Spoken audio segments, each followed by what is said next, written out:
Здравствуйте, дорогие друзья! Сегодня в рамках проекта «День студента» мы вновь представляем наш институт – Институт культуры и искусств. Меня зовут Елизавета Руденская. А меня Александра Лысова. И никому не секрет, что каждый день в нашем институте праздник. Именно поэтому у нас царит творческая атмосфера, и каждый может найти себе занятие по душе. Действительно, в нашем институте проходит большое количество самых разнообразных мероприятий. Каждый день мы встречаем новые лица, знакомимся с новыми людьми и открываем новые таланты. Все, и студенты, и профессорско-преподавательский состав вносят свою лепту в создание новых кадров культуры и искусства нашей республики. То есть у нас творческая атмосфера, творческая площадка, которая собирает воедино талантливую молодежь и выдает отличный результат. Сегодня у нас в гостях представители отдела по научной и творческой работе, создатели арт-платформы «Чгики», а именно начальник отдела по научной и творческой работе, магистр социально-культурной деятельности Диана Владимировна Малова и заместитель начальника отдела по научной и творческой работе Алина Владимировна Сергеева. Здравствуйте! Здравствуйте, девочки! Добрый день, девочки! Здравствуйте! Диана Владимировна, Алина Владимировна, расскажите нам, пожалуйста, вообще, как сложилось, что вы работаете в нашем институте? Во-первых, начнем с того, что мы обе закончили наш любимый Институт культуры и искусств. Получилось так, что в 2007 году я поступила на специальность менеджмент социально-культурной деятельности. У нас была совершенно потрясающая творческая атмосфера, как вот вы и говорите, она в нашем вузе действительно есть. И у нас была очень большая группа, 29 человек. Мы жили очень дружно, мы ставили мероприятия, готовили концерты, делали все то же самое, что делаете, в принципе, вы сейчас. И когда я закончила наш вуз, я знала, что я буду работать в сфере искусства, в сфере культуры однозначно, потому что я люблю эту сферу, я поняла это. И я поступила в Казанский институт культуры и искусств на тоже на социально-культурную деятельность. И в Казани, конечно, было все замечательно. Мне понравился город, мне понравились преподаватели. Но уже тогда, когда я поступила туда, я знала, что я вернусь в город Чебоксары, потому что вот искренне положа руку на сердце, могу сказать, что я люблю наш город. Я знала, что я вернусь, но я не думала, что буду работать в образовании. И так получилось, что я вернулась действительно в наш город, когда я окончила Институт культуры и искусств города Казани. И со мной связались наши преподаватели. Я сходила в гости, они узнали, вот, что я приехала, и предложили работу. И я, конечно, шла в сомнениях, думала, получится ли у меня, боялась. Понимаете, только закончила. И стоило только открыть дверь, я вхожу в наш институт и понимаю, что да, я здесь останусь. Это мое. Это мое. И так все и случилось. А потом уже завертелось, закрутилось. И вот мы работаем в Институте культуры и искусств. С Алиной Владимировной. Со мной, Как у вас все-таки сложилось это? Расскажите нам. Вообще, я сама не из Чувашии, я приехала из Нижегородской области, и свой город я люблю, но выбирая свою профессию, так как я с детства была в культуре, в искусстве, нужно было такое заведение, в котором бы я могла раскрыть себя. В Нижегородской области, к сожалению, такого заведения нет. Слава богу, что оно есть в прекрасной Чувашии. Да. И я приехала сюда, конечно же, мне понравился город, мне понравились люди. Институт понравился чрезвычайно.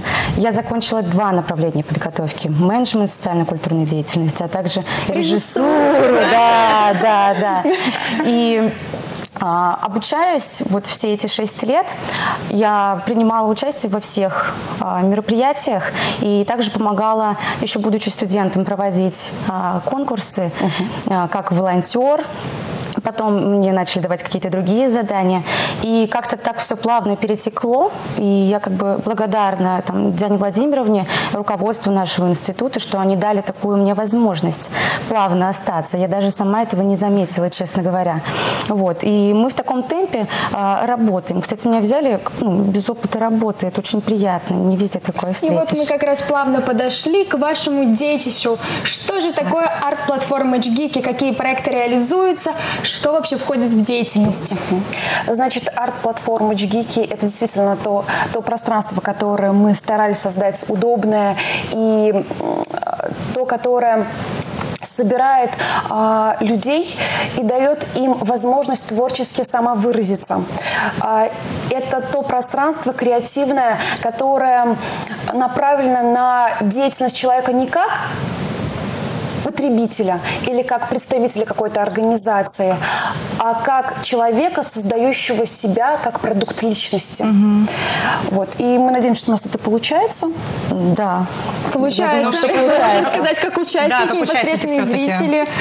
Потому что мы хотели, чтобы наше вот это свободное креативное пространство, чтобы каждый человек мог самовыразиться и найти себя, и утвердить себя в нашей творческой профессии, которая, в принципе, всех нас объединяет. Потому что без культуры и искусства невозможно. Да, насчет этого расскажите нам, пожалуйста, какие масштабные мероприятия реализуются вашим проектом? Вот именно конкретнее. Вашей площадкой творческой. Да.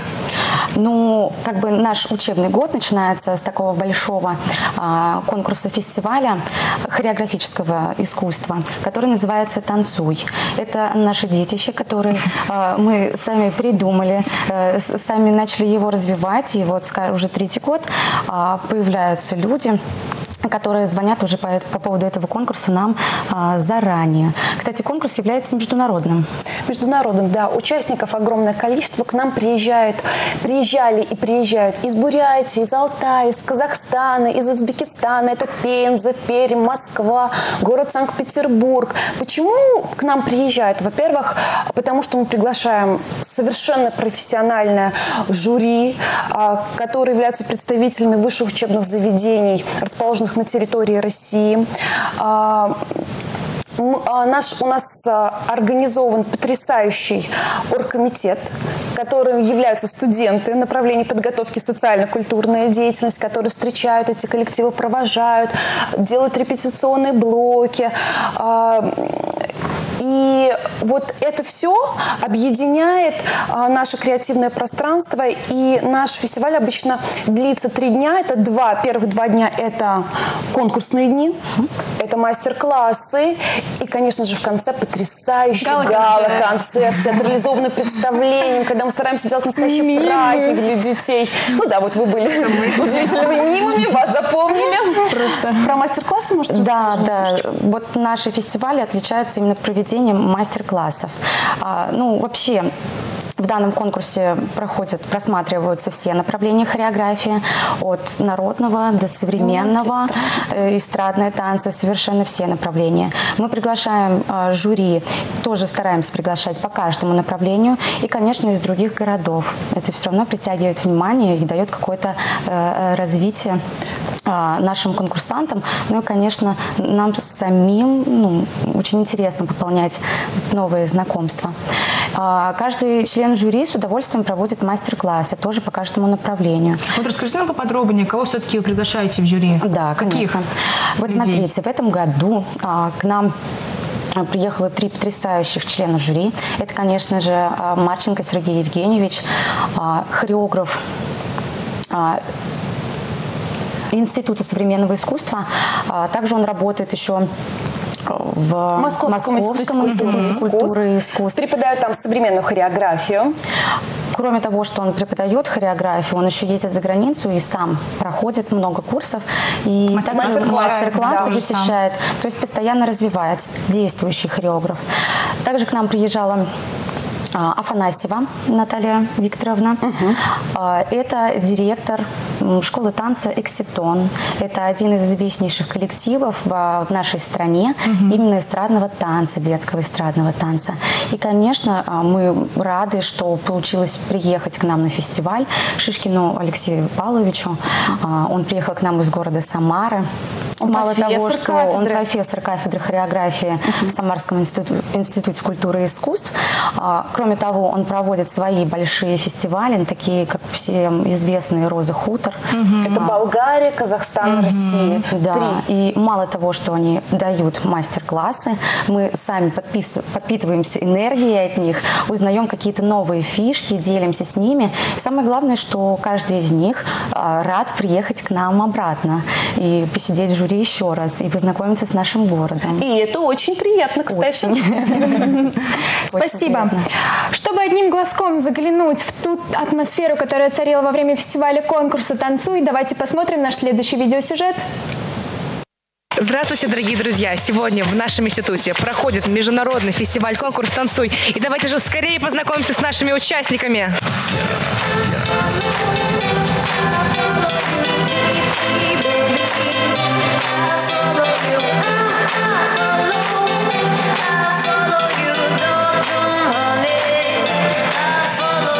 какого ты коллектива? Танцклуб 17. Давно ты занимаешься танцами? 4 года. Нравится тебе? Да. А вы из какого коллектива? Браво. Как думаешь, какое место ты займешь? Думать еще нужно, что ли? Ты любишь желтый цвет?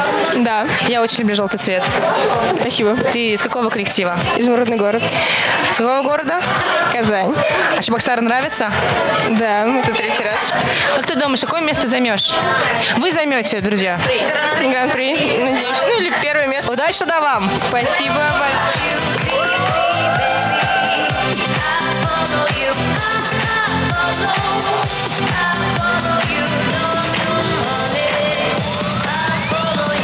Ты тоже сегодня будешь выступать? Да. А стиль танцев какой? Там, не знаю, хип-хоп, брейк-данс. Контемпорари.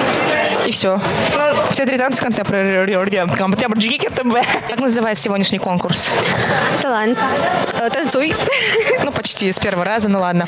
Как конкурс называется? Танцуй. Молодец. Что за у вас прически такие интересные? Это птица. А, это птица. Какая птица? Любая. Любая совсем? Да. Даже голубь? Да. Скажи курлык. Курлык. А вот это что такое? Вот это вот. Это вкладыши. В общем, если их нет, то и пальцев ваших больше не будет. Главное все-таки поучаствовать, участие. И услышать замечания педагогов и показать себя. Мальчик. Вы сейчас будете репетировать? Да. Что? Наш танец. Как он называется? Лесная тропа. А успеете? Да. Сколько дают на репетицию времени? 3 минуты. А танец сколько длится? Не знаешь, столько же успеешь? Да. Точно, девочки, вы успеете? Да. Точно? Да. Все успеете? Да.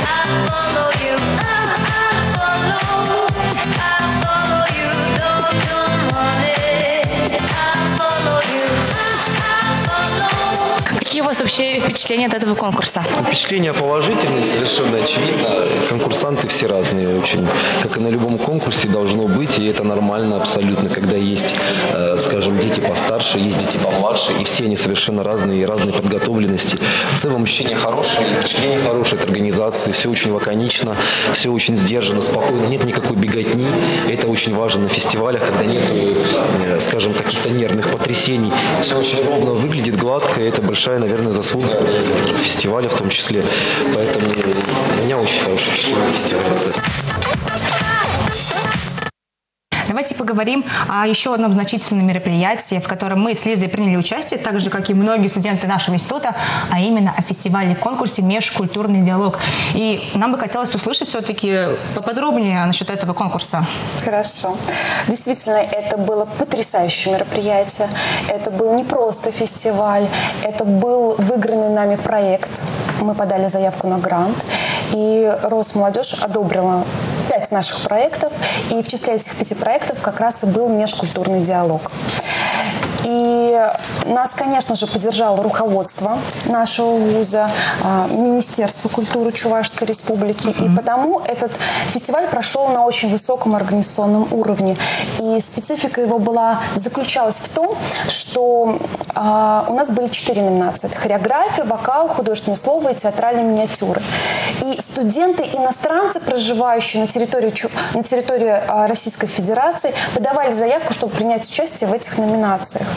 И получается, мы собрали студентов, которые, по сути, приехали из Коста-Рики, из Таджикистана, Узбекистана, это Италия, это Колумбия. И все они привезли с собой потрясающие национальные костюмы, головные уборы. И в нашем вузе царела действительно удивительная атмосфера, невероятный колорит. Подали заявки тоже и другие участники, которые приехали из дальних регионов нашей страны. Например, Коми, Воркута, Казань вот поближе, Мариэл и так далее. И все они привезли творческие номера, отражающие их национальный колорит. И вот эта вот коллаборация, совершенно потрясающая атмосфера, которая царила в эти фестивальные дни, она покорила всех. Всех участников, организаторов, студентов, которые учатся у нас. И специфика еще была в том, что у нас в жюри сидели не просто наш потрясающий, любимый представитель специальной сферы культуры и искусства, но еще федеральный эксперт, федеральное жюри, который мы пригласили из Москвы. Да, таким образом, на номинации «Художественное слово» у нас был потрясающий член жюри, это Пехович Игорь Григорьевич. 4 часа мастер-класс, это удивительно. Это человек, который в своем возрасте дает 4-часовой мастер-класс. Хочется отметить, что на протяжении всего мастер-класса и после он похвалил наших студентов. Нам это было безумно приятно. Вас, между прочим. Да, вас тоже. За их, за вашу изюминку и за вашу креативность. И, для него это было необычно. Он оценил уровень наших студентов. Да. Вот.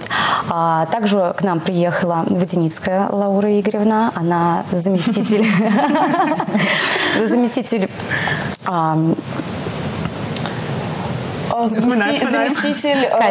кафедры эстрадно-джазового вокала в Московском институте культуры и искусств. Да, это тоже удивительный человек, который не только преподает, но еще и практикует, постоянно выступает на сцене. Джазовые концерты, таких как «Градский холл», которые мы все знаем. Хочется отметить, что на обсуждении она вела себя изумительно. То есть она по ходу дела исправляла участников и проводила с ними как будто мини-уроки. И это было очень интересно нам, не вокалистам, посмотреть со стороны, услышать ее терминологию.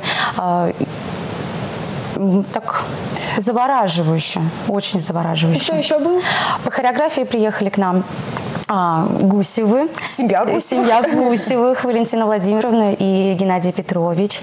Это очень известные люди в мире народного танца, так как они не только практики, но и теоретики, и выпустили очень много учебных пособий по хореографии. И наши студенты-хореографы тоже занимаются по этим пособиям. И вся наша страна, и даже за рубежом есть эти книги. И, конечно, всем конкурсантам было очень интересно и приятно увидеть этих людей, пообщаться с ними и показать им, представить свое творчество. Это мы о межкультурном диалоге, да? Да, совсем межкультурный диалог. У нас прошел грандиозный, масштабный, сам продолжительный по времени международный фестиваль-конкурс «Калейдоскоп талантов». И расскажите нам поподробнее, кто там уже к нам приехал в жюри, откуда приехали участники, сколько их было, и вообще, в принципе, как завершилось данное мероприятие? Вообще, «Калейдоскоп талантов» — это, наверное, единственный в нашей республике фестиваль, который длится целый месяц. И он включает в себя все основные виды искусства. Это и хореография, и народное пение, и народный вокал, народные инструменты, художественное слово, фортепиано, академический вокал. То есть все виды искусства мы постарались уместить в этот месяц. И каждые выходные наш институт наполнялся творческими детишками, которые сначала очень сильно переживали, а потом после расслабления, выдоха носились по всему институту. Это очень приятно видеть такое количество людей на наших конкурсах. А название-то какое? «Калейдоскоп талантов». Почему? Откуда оно взялось? Вообще очень интересно. А мы решили, что раз только номинаций, значит, и такое огромное количество участников подали заявок, то, значит, и «Калейдоскоп талантов», как фейерверк талантов, как один талант в одном направлении, переходящий плавно в другом. И наш фестиваль отличается еще тем, что там действительно грандиознейший праздник мы устраиваем по итогам этого фестиваля. Это торжественное награждение с театрализованным действием. Дети приходят все в платьях, девочки в диадемах. Нарядные. Все такие веселые, радостные. И вот наша главная цель – это не только способствовать их творческой самореализации, но и придать им настроение, радость, раскрыть их любовь к профессии, тягу к профессии, чтобы они самосовершенствовались в этом. Спасибо большое, Диана Владимировна, Алина Владимировна, то, что нам рассказали вообще о вашей деятельности. И вообще мы познакомили наших зрителей с арт-платформой «Джгики». А вам, дорогие друзья, мы предлагаем окунуться в атмосферу, которая царила во время фестиваля конкурса «Калейдоскоп талантов», и посмотреть наш следующий видеосюжет.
Напоминаем, дорогие друзья, что сегодня в эфире национального телевидения Чувашии Институт культуры и искусств. Как известно, 2019 год в России – год театра. Наш первый эфир мы начали со знакомства с кафедрой актерского мастерства и режиссуры.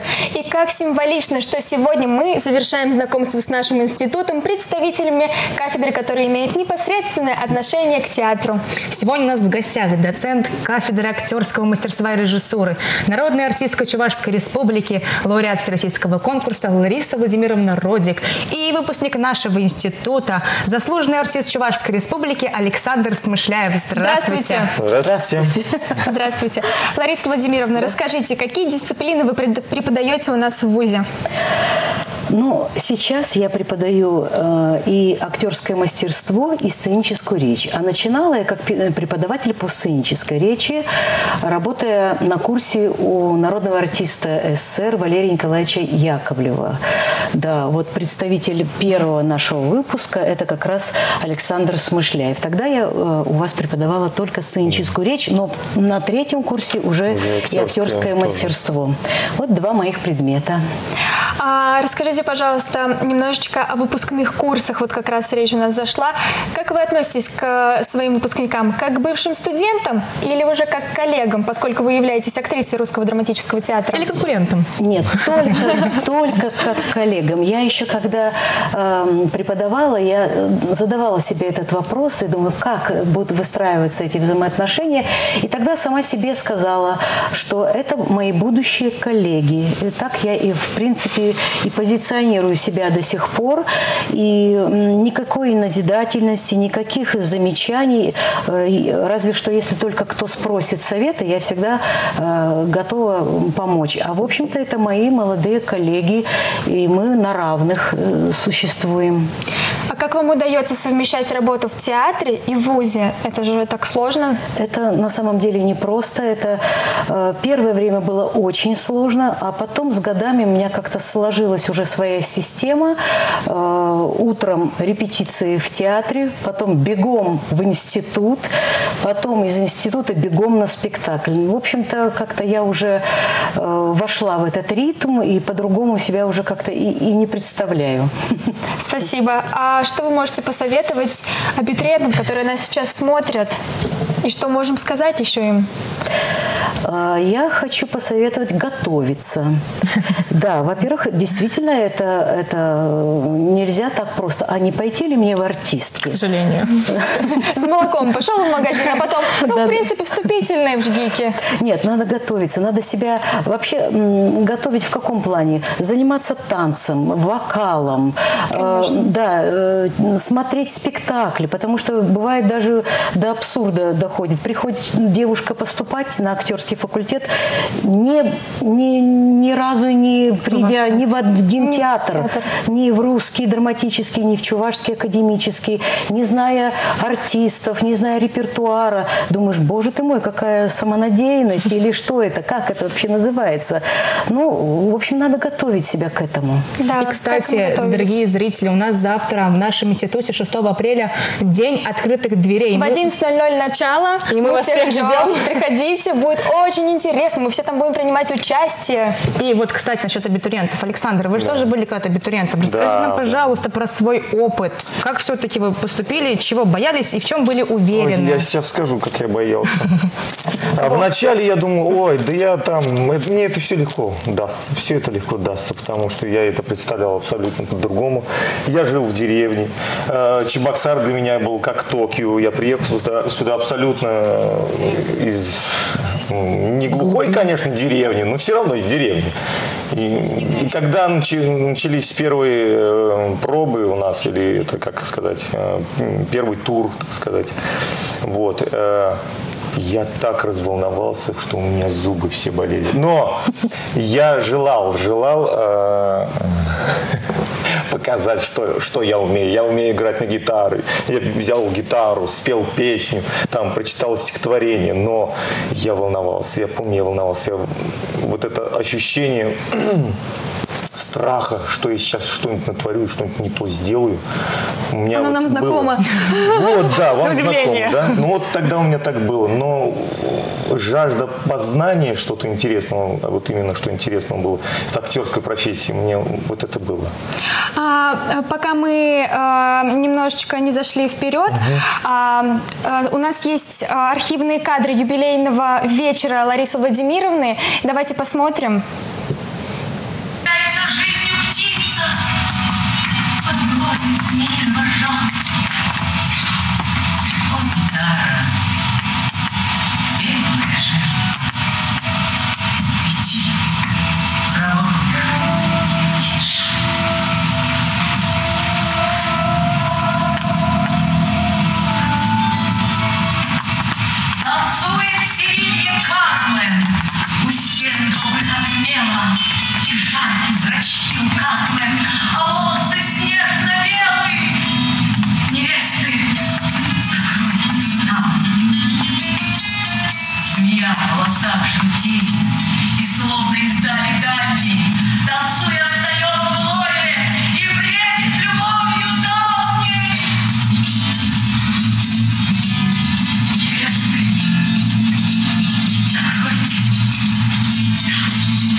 Дорогие друзья, мы с вами сейчас увидели кадры юбилейного вечера Ларисы Владимировны, народной артистки. Александр, расскажите нам ваш путь заслуженного артиста Чувашской Республики.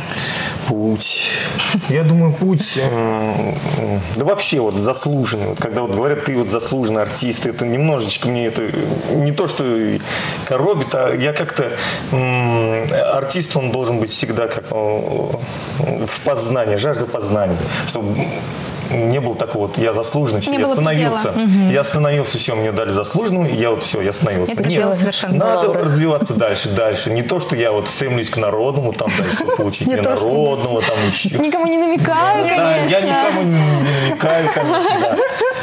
Но путь, наверное, через роли все-таки, потому что через сложные роли, через работу. И, я думаю, через партнеров, которые тоже мне помогали.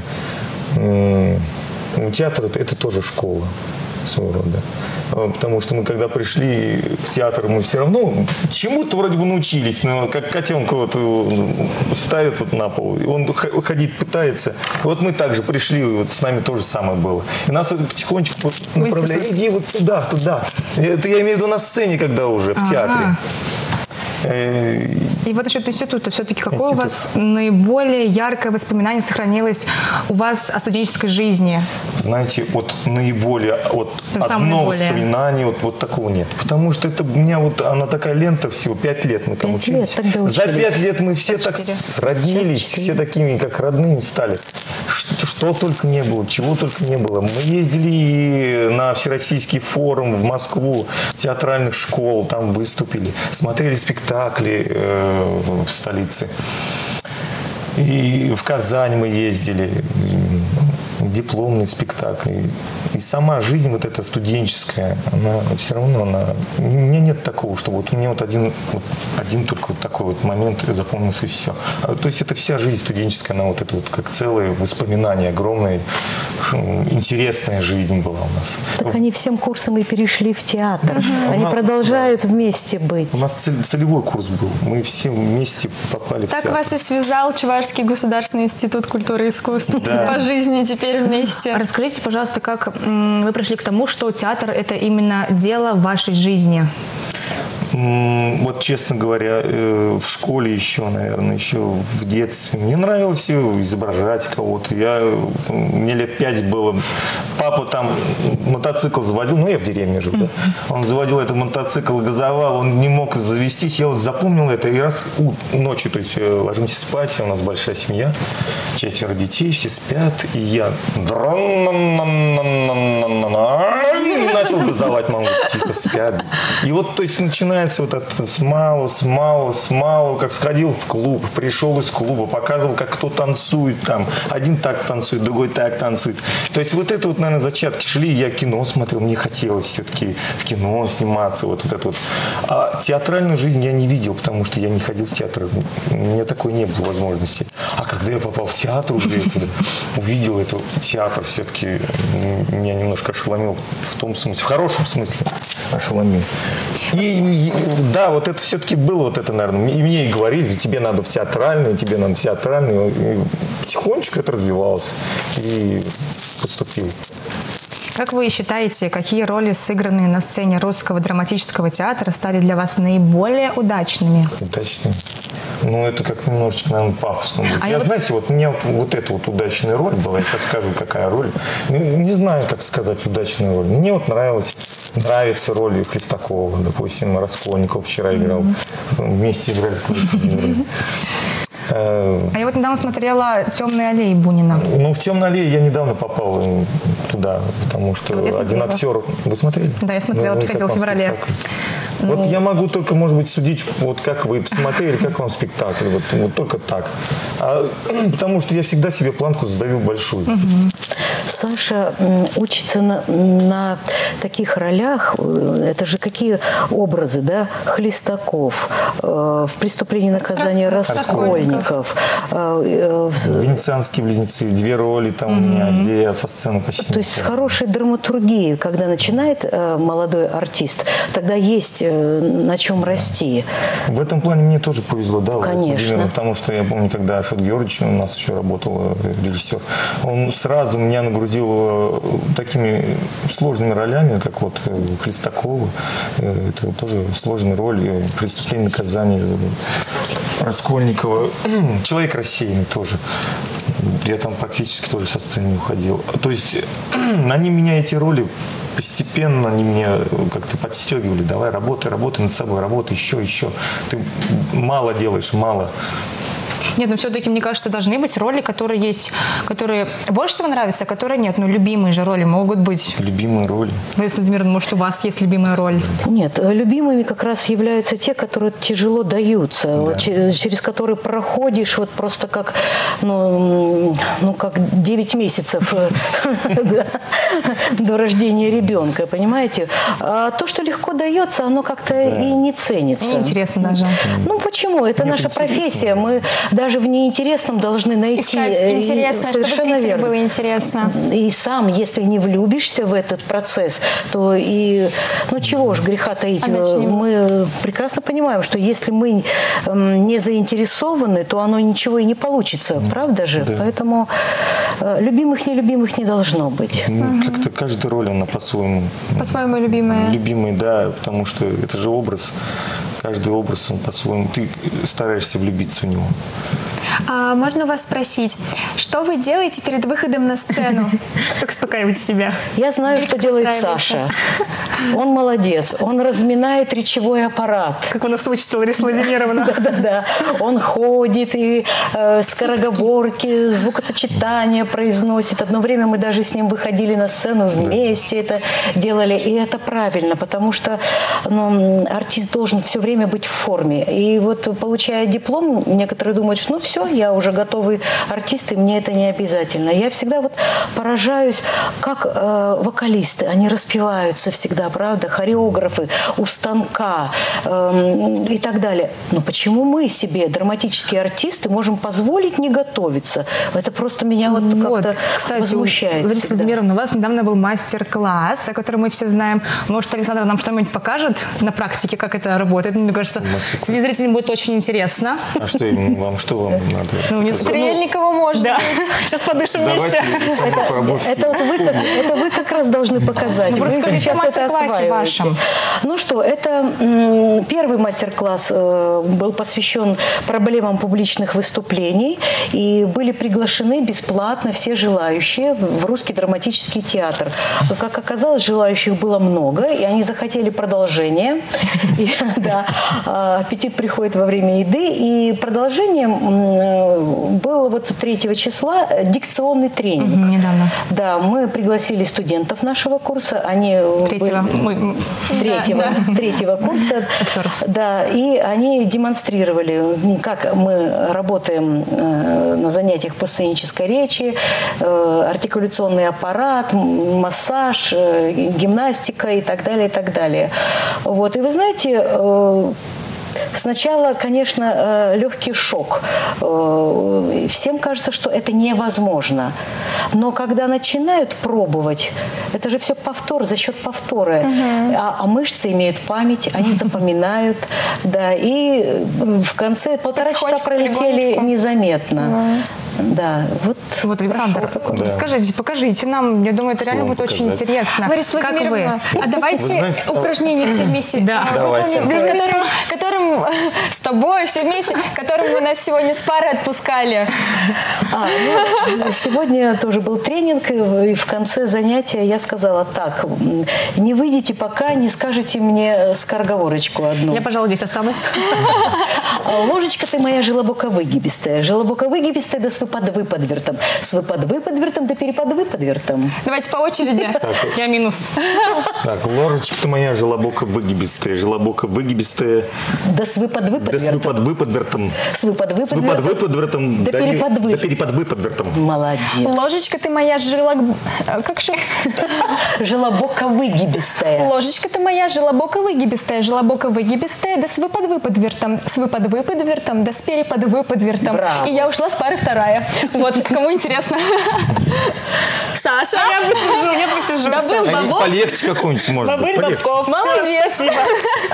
Нет, на самом деле занятия у нас проходят интересно, и на скотском серьезе нельзя заниматься сценической речью.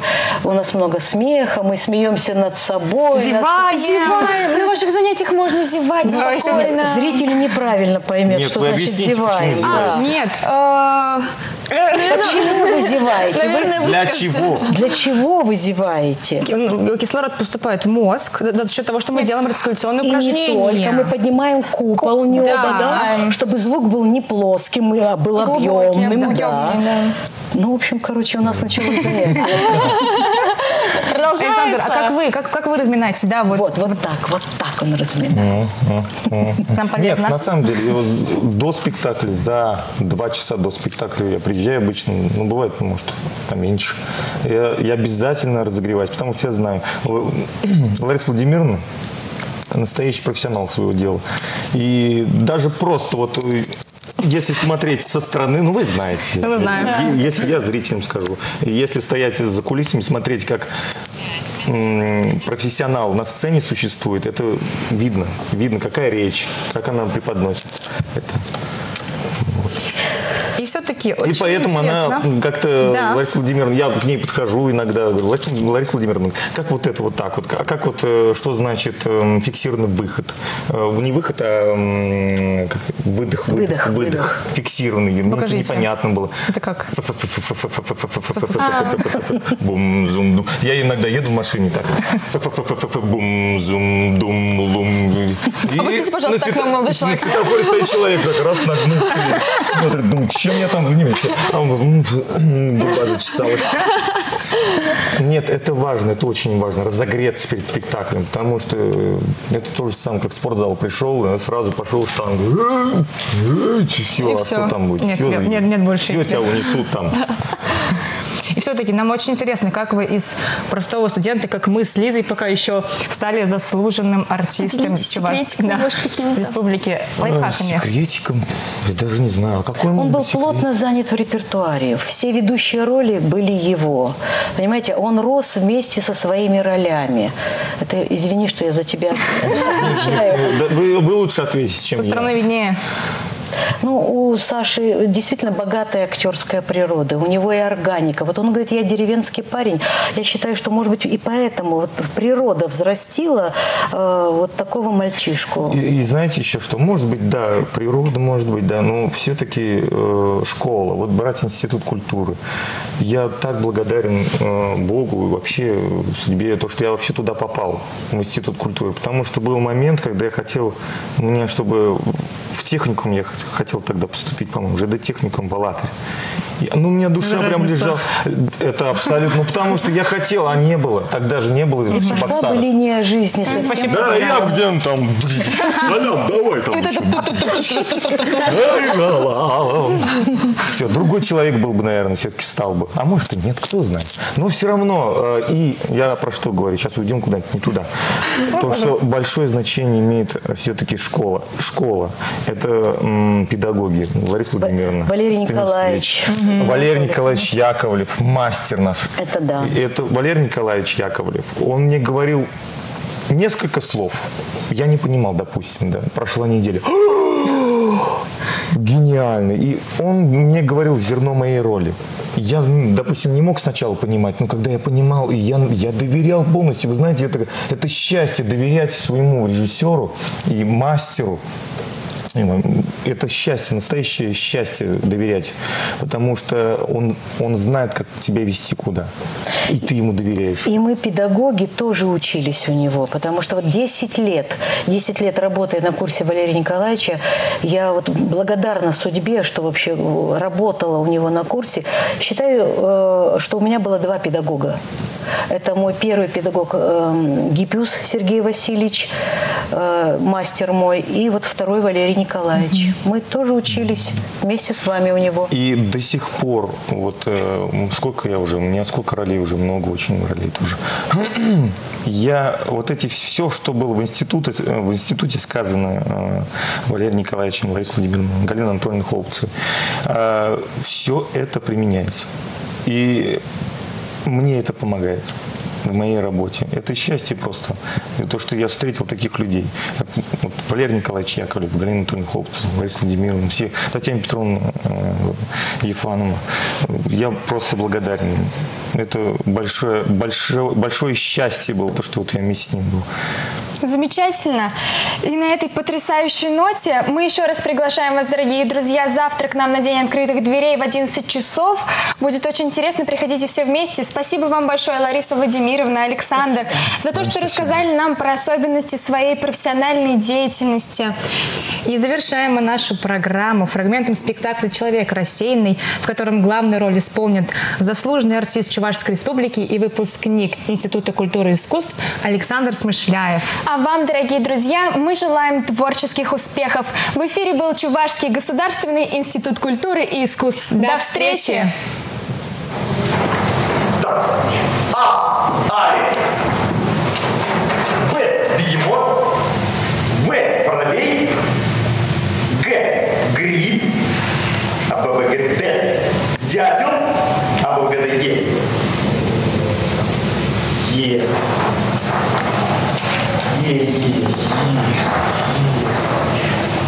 Е.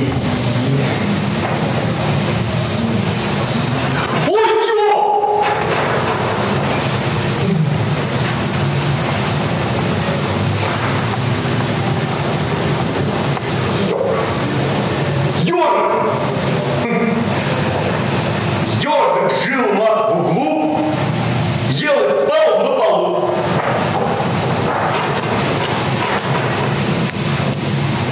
Ж.